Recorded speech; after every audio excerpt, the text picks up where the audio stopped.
Okay, brothers and sisters, we celebrate the fathers of the Holy Ecumenical Council, the Seventh Ecumenical Council. And also this Sunday we're appointed to hear the Gospel from Luke. It's a short Gospel, but it's the miracle of the raising up the son of the widow in Nain, whose son was dead. And I'd like to meditate on that scripture a bit today.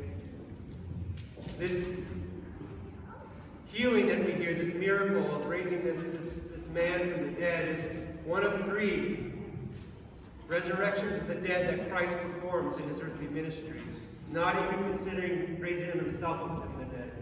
He raises the synagogue ruler's young girl from death, who had just died, and he raised her up. He raises in Luke here this widow's son, and obviously we know that he raises Lazarus, who's been dead 4 days. And so he's really bringing home that he truly is the author of life, and he has power over both life and death. And that his touch, even his touch and command, that he has power over death. He does this healing today to show us, yes, that he is truly commanding everything in this world, but also shows us compassion for this man, or for this widow, who has lost everything. The son was the last thing that she had in this world, probably provided for her, and now it's gone. And this encounter, Jesus, it really wasn't something he planned out. He just had this encounter with this funeral procession that was outside the gate. You know, in Jewish custom, you couldn't have a dead body within the city. So they had to do these processions outside. And so he just had this encounter, and through compassion, raised this man from the dead. A lot of people don't know how to handle these miracles in the gospel. We look at the gospel and we see some very practical advice on how to live our lives, on how to be good people, how to live our morals, what is right and wrong. But these miracles oftentimes are very difficult for us to comprehend. We don't know how to handle it. And the church fathers have always been helpful in this manner, telling us what it really means to us personally, how we can interpret the scriptures so that we can understand them a little better. The church fathers tell us that this man is us. It is us, that we are living dead in this world. And that this woman is the most holy Mother of God, who is interceding and lamenting for our bodies and our souls all the time.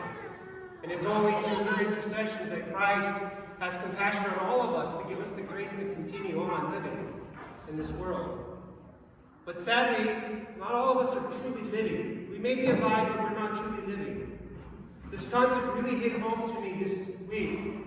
Friday, late in the evening, I get a call from the Air Force Base, my military commander.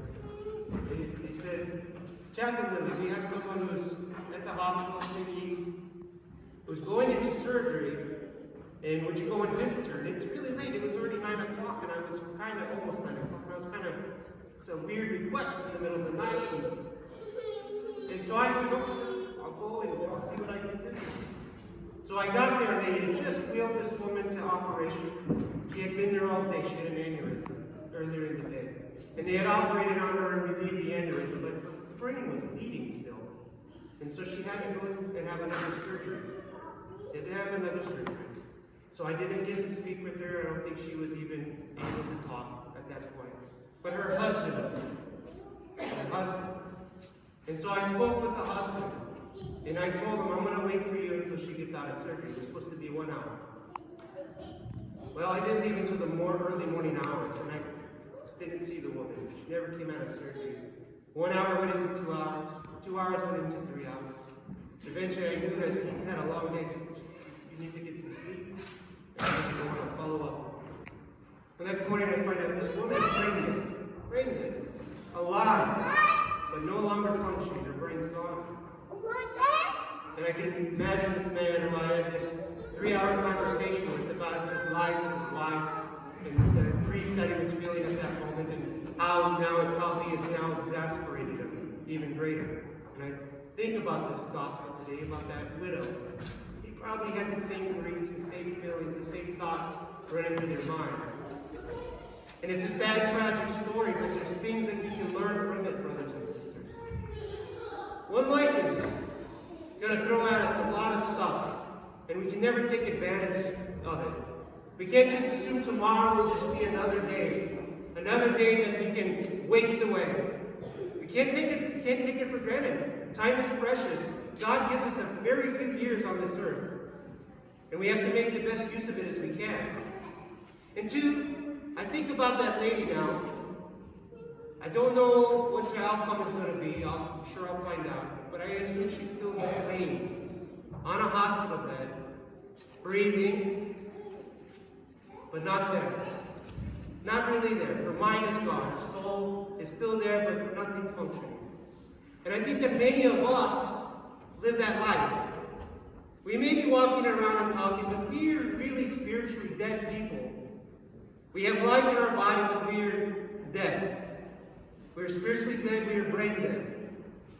We fall captive to this world, and we are slaves to the passions and to all the things that make us and distract us from God. It's just really, truly our own reason for being on this earth is because God made us, right? And that we need to abide with Him and think about Him and pray to Him and love Him and follow His commandments every second of our life, every breath we take. And we don't. We take advantage of that time, and we are distracted by so many things. We have this life, and sometimes we're living in anxiety and fear as if we're already dead. I know this time, this pandemic that we have, many of us are living as we don't have life already. I know that many of you know people right now who've never stepped into church since this began. Right now. Never been able to go into the church temple again. They're living, but they're not living. They're living, but they're dead. Just like this woman, 41 years old, by the way. 41, young woman. Just like this woman I had this encounter with and her family on Friday. So brothers and sisters, this is a warning. This gospel is full of joy, right?